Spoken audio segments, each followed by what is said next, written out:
Il est 7h15. Comment ça va, mon ami Fred? Ça va comme c'est venu, mon ami Michel. Ta dulcinée va mieux? Oui.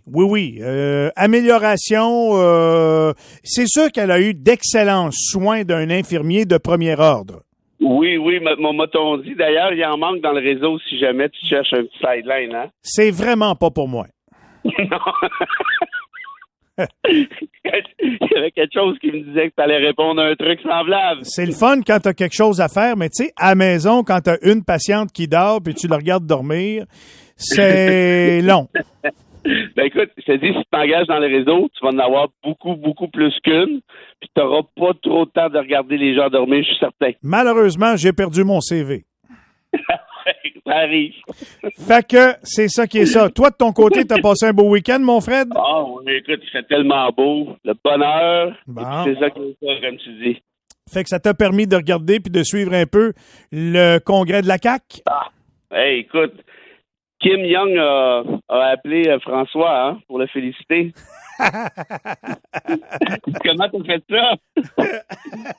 Même si on n'est pas capable. 98,6, c'est fort. Ben, écoute, le PQ a eu, Plamondon a eu la même chose au PQ il y a quelques mois. 98,5, pas pareil. Excuse-moi. Ce qui me fait dire que, au final, on peut peut-être arrêter ça, les gars. Là. Il y a plus grand monde qui y croit dans le shop. Là. Ça a tellement l'air organisé, votre affaire, que ça vaut plus grand-chose. Surtout dans le cas de François Legault, avec toutes les promesses brisées, notamment ces derniers temps. Est-ce qu'on peut vraiment croire que les gens ont voté selon leur âme et conscience? Là? Franchement, j'en doute. Mais écoute, en même temps, ce sont des partisans. Ils ont un parti pris, ils font partie de la machine, tu sais. Fait que dans le fond, comment je te dirais bien ça, dame et fidou, dame et fidonte, là, veut dire, c'est ça, là. Je peux aller dire ça à Lucien Bouchard et à feu Bernard Landry aussi. Oui. Bernard, il avait eu 76, puis avec la capote, un job de premier ministre, il l'a regretté, là. Mais au PQ, dans le temps, en tout cas, le vote était quand même critique. Là, aujourd'hui, on peut s'entendre pour dire que c'est... Non, mais le PQ a toujours été critique par tradition. Il y a toujours eu d'excellents débats d'idées dans les congrès du PQ. Là, l'affaire, c'est qu'ils ont tellement été mauvais depuis plusieurs années que là, il y en arrive un qui a un petit peu d'allure. On veut pas y faire peur comme un maringouin, là. On veut le garder. Hein? Ça, c'est sûr. On en rejasera dans quelques années, mais pour tout de suite, je suis d'accord avec toi. Bon. Là, le 98%, c'est une chose. Mais l'histoire de Jolin Barrette qui nomme son chum, ça, c'est une autre affaire. Écoute, c'est parce que Jolin Barrette, il faut comprendre une affaire. Hein? Et il faut remettre l'œuvre, entre gros guillemets, dans sa perspective. C'est un gars qui est débarqué à la justice avec, comment je te dirais ça, beaucoup de difficultés à comprendre ce qu'est la séparation des pouvoirs. Et moi, ça fait longtemps là, que je suis ça, la politique, à peu près le même temps que toi, ni plus ni moins. Puis je n'ai jamais vu au Québec, et quand je dis jamais, c'est jamais, je n'ai jamais vu un ministre de la Justice agir de la sorte.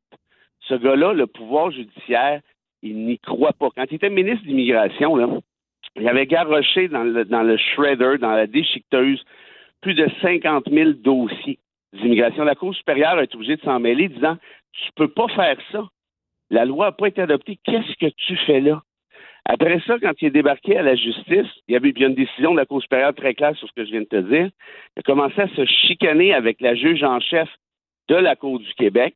Écoute, ça a pris un médiateur, là. C'est pas des farces, ça non plus, j'ai jamais vu ça. Il s'est chicané aussi avec la juge en chef de la Cour d'appel du Québec, c'est-à-dire la juge en chef du Québec tout court. Ça, c'est sur le bilinguisme. La Cour supérieure est intervenue une nouvelle fois, le juge Christian Himer, qui a écrit noir sur blanc au ministre de la Justice. Vous ne pouvez pas vous mêler de ce processus-là. Ce n'est pas votre job. Vous ne respectez pas la séparation des pouvoirs. Et là, après... Lui, il arrive, il débarque comme ministre de la Justice après tout ça. Non, mais tu sais, c'est parce que le gars n'a pas d'expérience. Il n'a jamais rien plaidé ou à peu près dans sa vie. Le gars voulait faire de la politique, c'est correct, il a le droit.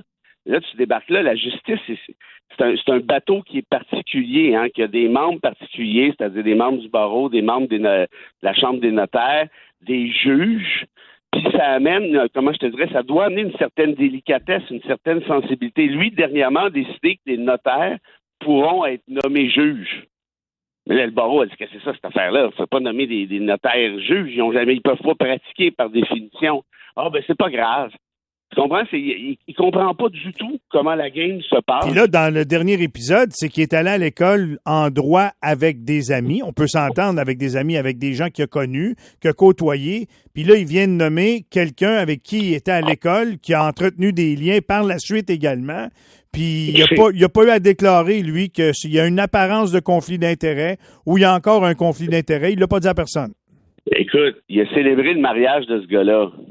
Habituellement, quand tu célèbres le mariage de quelqu'un qui est quand même assez proche, là, et là, il a dit, ben, on se voit une fois ou deux par année. Bon, pas sûr de ça, mais mettons que c'est vrai. OK.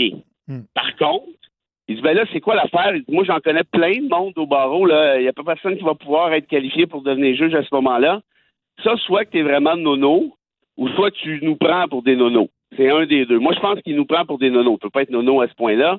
Il y a une différence entre croiser quelqu'un dans un cocktail puis dire « Hey, salut, comment ça va? » puis célébrer le mariage de quelqu'un. Or, ça s'appelle plus qu'une apparence de conflit d'intérêt. C'est un conflit d'intérêt clair et net. Et pire que ça, il est allé dire après ça, il dit « Oui, mais moi, j'ai suivi les règles. J'ai suivi les règles. Tu n'as pas dénoncé le conflit en question. Les autres ministres sont pas au courant de ça. François Legault non plus.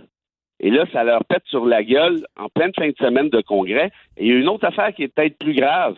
Il a annulé 5 concours qui étaient complétés ou presque pour placer, de ce qu'on comprend, son monde. Il est allé prendre un avocat de son comté, en tout cas, du moins en Montérégie, proche de son comté, si ce n'est pas dans son comté, pour aller le placer sur la Côte-Nord. Les gens sur la Côte-Nord sont sans dessus, sans dessous, notamment le maire. Il dit, comment ça, vous nommez quelqu'un de la Montérégie? Ici, on en a plein des bons avocats. Tu sais, la CAQ se vante d'être le parti des régions.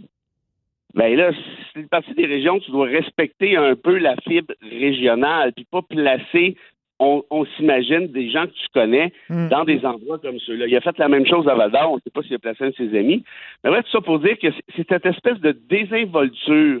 Genre, le boss, c'est moi. Puis là, je vais te donner un petit coup pour mon ami Michel. Oui. Il y a un ou une députée de l'Assemblée nationale qui me dit ceci.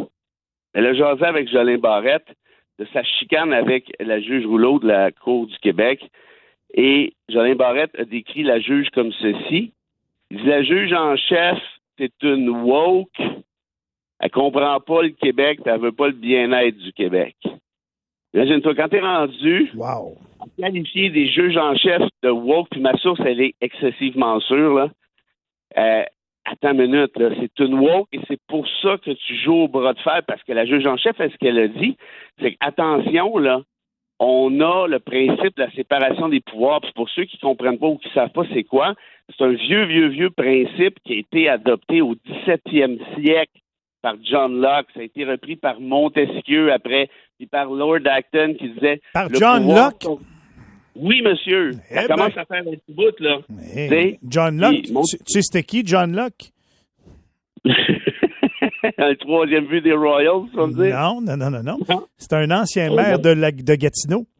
Bon, en plus, ben écoute, tu le salueras bien bas, parce qu'il avait un prédécesseur qui a créé, à moins que ce soit le même, ou quelqu'un il y a 400-500 ans, ton boy, mais le gars en question a créé le concept de la séparation des pouvoirs. Puis Lord Acton avait repris ça en disant le pouvoir corrompt, et le pouvoir absolu corrompt absolument. C'est sûrement pas le même, là. Je fais juste te niaiser depuis tout à l'heure, là, je te le dis. C'est ça pour te dire que c'est sérieux, ces principes-là. On peut pas niaiser avec ça. Puis quand tu es ministre de la Justice, ben à quelque part, il faut que tu laisses une certaine place à la juge en chef, au pouvoir judiciaire de manière générale, qui a son autonomie. Écoute, ils viennent de régler là, avec le médiateur, chose qui s'était jamais vue, je le rappelle, et genre une semaine après, il s'en va faire adopter une loi pour les écœurer sur la gestion de leur budget.